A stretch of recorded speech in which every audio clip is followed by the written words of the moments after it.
Karibu sana katika episodi yetu ya 4. Twende tukaangalia, je, alivyoenda kwa rafiki yake Ishengoma alienda kuongea naye nini Rweyemamu, au alienda kufanya nini? Alienda kufarijika au alienda kumwambia maneno ambayo mama amemwambia kwamba yule Rweyemamu na wale ndugu zake hawajatoka tumbo moja. Karibu sana katika episode yetu ya 4. Usisahau ku like na comment na kushare na kusubscribe katika channel yetu inayopatikana pale YouTube kwa jina la Uncle Don. Karibu sana. Naam, ni safi kabisa. Karibu sana katika sehemu yetu ya 4 katika simulizi tamu inaitwa Usaliti. Karibu sana. Kama tunakumbuka pale tulipishia katika sehemu yetu ya 3, ambapo mwanakaka Rweyemamu wakati anataka kwenda kwa rafiki yake baada ya kusikia maneno mazito kutoka kwa mama yake. Sasa hatokuweza kujua alivyoenda kwa rafiki yake alienda kuongea naye nini. Je, alimwambia kuhusu yale maneno ambayo mama yake alimwambia au alifanyaje? Karibu sana katika sehemu yetu ya 4, tusonge mbele. Lakini kabla tujaendelea, naomba nisaidie ku like na comment na kushare na kusubscribe na kulike pia katika akaunti yangu inapatikana YouTube kwa jina la Uncle Don. Karibu sana, tusonge mbele. Rweyemamu anasema, mimi kusema kweli siku ile mimi nilishindwa kujizuia, ikabidi yale mambo niende nikamhadithia rafiki yangu, pengine ningeweza kutulia moyo wangu, kwa sababu niliona tayari mamangu ameshakuwa na jaziba. Hata babangu pia hakuwepo muda huo, alikuwa tayari amekwisha kuondoka, ameenda kwenye shughuli zake za hapa na pale. Nikafika pale kwa rafiki yangu Ishengoma, nikamwambia, rafiki yangu Ishengoma, natamani kuongea na wewe, naomba tukae pembeni, kuna mambo nataka nikueleze. Ishengoma naye akuwa na yana, akasogea pembeni ili asikilize nataka kumwambia nini. Nami nikamwambia kwamba rafiki yangu, kusema kweli mimi mamangu amenipa maneno magumu ambayo kusema kweli yamenichanganya akili. Na Ishengoma akaema kaniuliza, ni maneno gani hayo? Mbona una kama unataka kunichanganya? Kwani mama kakufanyaje? Kakupiga au imekwaje? Mbona machoni pako unaonesha kabisa wewe una huzuni, na wakati kwako haikuwa rahisi, yani sio kawaida kama nilivyokuzoea. Kwani shida ni nini? Na mimi nikamwambia kwamba mama amesema kwamba mimi sio mtoto pale, yani mimi mtoto wa mama peke yake, mimi sijazaliwa na wale ndugu wengine. Sasa nimeshindwa kuelewa, ni kwamba sijazaliwa na wale ndugu wengine, ni kwamba mimi ni mtoto wa nje au wao ndo watoto wa nje? Sasa mama nimemuuliza, ameshindwa kunifafanulia, hajaniambia chochote. Nikaona labda nije nikuulize pengine rafiki yangu, kuna mambo mawili matatu ambayo ulishawahi kusikia kutoka kwenye familia yetu, pengine kuna jambo ambalo unalijua.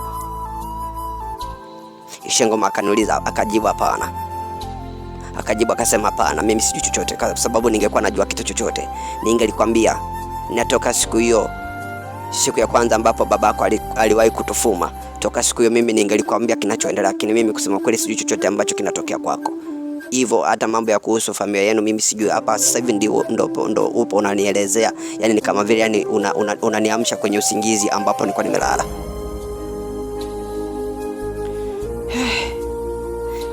Rafiki yangu Ishengoma, hata hujui kabisa kama mimi pale ninafanyaje, yani haujui yani kusema kweli mimi hadi mpaka nikashikwa kigugumizi, mpaka nikashindwa kuongea naye vizuri, kwa sababu haikuwa ni rahisi.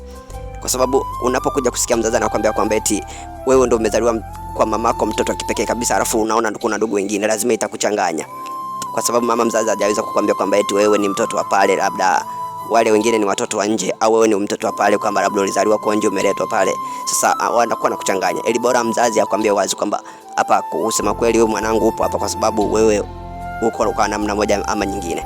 Lakini kusema kweli mimi mamangu hakuniambia chochote, ila alisema tu kwamba ngoja nikue, nitakuja kujionea, au hata nisipojionea iko siku atanipa hadithi nzima. Pale ikabidi sasa sina namna, ikabidi nirudi zangu nyumbani, kwa sababu mimi nitamani kuona Ishengoma lakini Farija katika 1 na 2, lakini kaja kukuta hata Ishengoma mwenyewe alikuwa yuko busy. Ile ikabidi na mimi niendelee na shughuli zangu za hapa na pale. Baada ya kurudi nyumbani, nilivyorudi nyumbani, hatimaye nikaagizwa kwenda kutafuta kuni polini. Nikaenda kutafuta kuni, nikarudi tena kutoka kutafuta kuni, nikakutana na ndugu yangu wa kike ambaye anaitwa Koku. Pale nikawa nikipiga naye story, lakini cha kushangaza alinitolea neno moja zito sana ambalo sikuwahi kulisikia. Akanambia hivi, wewe Rweyemamu, mimi siwezi kuwa na ndugu kama wewe.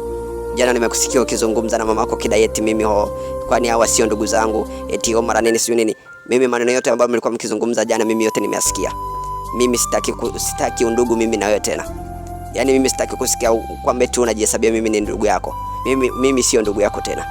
Kwa sababu siwezi nikawa na mtoto ambaye amezaliwa katika familia ambayo haijulikani. Yaani wewe sio mtoto wa hapa. Mimi nahisi babangu amesingizia tu, ili ukae hapo kapate malezi bora, kwa sababu babangu anajua ana kila kitu. Ila sidhani kama wewe ni mtoto hapa. Roye mamo, kuanzia leo nione kama kituo cha polisi. Kwa nini mimi naambiwa hayo yote? Na kwa nini huyu dada kwa nisemesha hayo yote? Wakati mimi sikuwahi kumtukana, sikuwahi kumziaki. Lakini kumbe haya yote kisa ni kwa sababu nimemwambia mama kwa kumuuliza eti hawa sio ndugu zangu, au kutakuwa na lingine. Haiwezekani. Itabidi nimuulize mama vizuri. Lakini mimi sijui kama nitaweza kufanikisha kumuuliza mama, kwa sababu mama tayari mpaka sasa hivi anaonyesha bado anajaziba tokea siku ya jana. Mpaka leo mimi sielewi mamangu namuongelesha ajili aweze kunielewa. Lakini yote, hebu ngoja nijitahidi. Karibu sana katika sehemu yetu ya 5. Twende tukaangalie Roy mama alijitahidi na alifanikiwa kuongea na mamake ili mamake amwambie kila kitu kinachoendelea, au alifeli. Karibu sana, tusonge mbele katika sehemu inayofuata, sehemu ya 5. Usisahau kulike na comment na kushare na kusubscribe katika channel yangu inayopatikana YouTube kwa jina la Uncle Don. Karibu sana.